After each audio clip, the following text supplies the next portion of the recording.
ઉપર સર્ચ મારજો કે chemically refined તેલ કેમનું તૈયાર થાય, તરત તમને આખો વિડીયો બતાવી છે. અને એમાં બધા કેમિકલો બતાવશે કયા કયા કેમિકલો. આ એક એક કેમિકલ એટલા ઘાતક છે ને, એના લીધે 10 જેટલી ઉપર 10 હેક્ઝિન નામનું કેમિકલથી તો 20 જેટલી બીમારી ઊભી થાય. અત્યારે આળસ કેટલી ખબર બધે, ગમે એટલું ખાય તો એવું ના થાય કે લાવ બે વધારે કામ કરે એવું થાય. અત્યારે તો ઊંઘવાની જ ઈચ્છા થાય, ખબર છે શું થાય? ઊંઘવાનું મન થાય. અત્યારે આળસ જ ચડે ખબર, ખાધા પછી બોલો ખાટલો આલો બધા પૂરે બોલો. પણ એ હેક્ઝિન ની આડઅસર છે.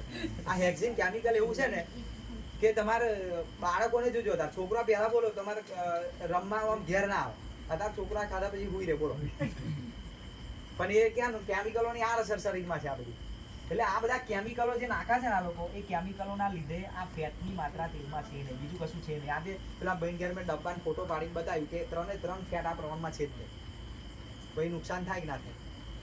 પાછું આ તો નહીં, પાછું આખો ફેટ અત્યારે યાદ થયો તેલમાં. કેમ?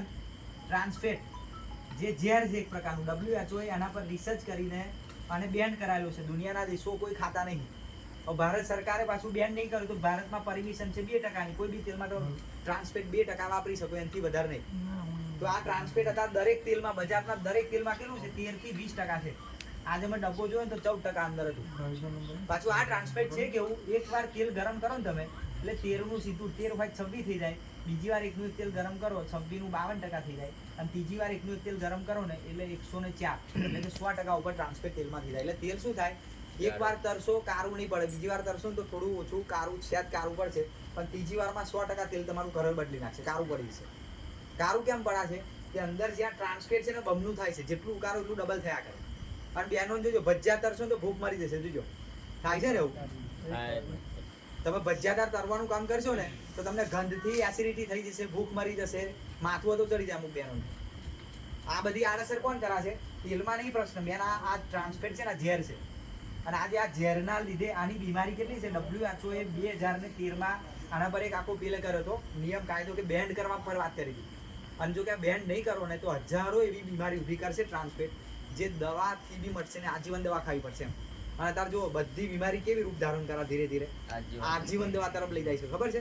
અને આજે મેડિકલ માફિયા કહેવાય ને, જે મેડિકલના લોકો જે ઇન્વેસ્ટ કર્યું છે કરોડો રૂપિયા, જેને કંપનીઓમાં લગાયા છે, દવાઓની ફેક્ટરીઓમાં, એ લોકોનો ટાર્ગેટ કેવો છે કે ભારતની અંદર નહીં, દુનિયાની અંદર દરેક માણસ ગર્ભની અંદરથી દવા ચાલુ કરે ખાવાની, તો કે મરે ને તો ઠાઠડી સુધી એને દવા ખવડાવવાની તૈયારી છે. આખો એના પર લેખ છે આખો, કે મેડિકલ માફિયા કરી શબ્દ વાપર્યો છે આ લોકો ઉપર. અને એમાં એક આખો તેજસ પટેલનો લેખ આવ્યો હતો કે શું કહેવાય એને, દારૂ અને સિગરેટ કરતાં પણ ખતરનાક પામોલી તેલ છે, એ રીતે આખો લેખ છે, તમે સર્ચ કરજો મળી જશે. અને એમાં એને આખી વાત કરી હતી. ભારતનો ફર્સ્ટ નંબરનો હાર્ટ સ્પેશિયાલિસ્ટ ડૉક્ટર છે તેજસ પટેલ, અને એમને આ વાત કરી હતી. અને એમને આ શબ્દ વાપર્યો છે, મેડિકલ માફિયા. અત્યારે એ લોકોએ એવું કર્યું છે કામ, ખાણીપીણી આ બધું ઝેર આ લોકો આ ઉપરથી જ આવે છે બધું, કે દવા વગર જીવાશે જ નહીં એવું થઈ ગયું. અત્યારે ખબર, પહેલા બાળકો રહેતા હતા પ્રેગ્નન્સી, કોઈ દવા ખાતા હતા બેનો, અત્યારે પકડીને હોજી દવા આવા બોલવા ગયા. ગવર્મેન્ટે જ એવું કરી નાખ્યું.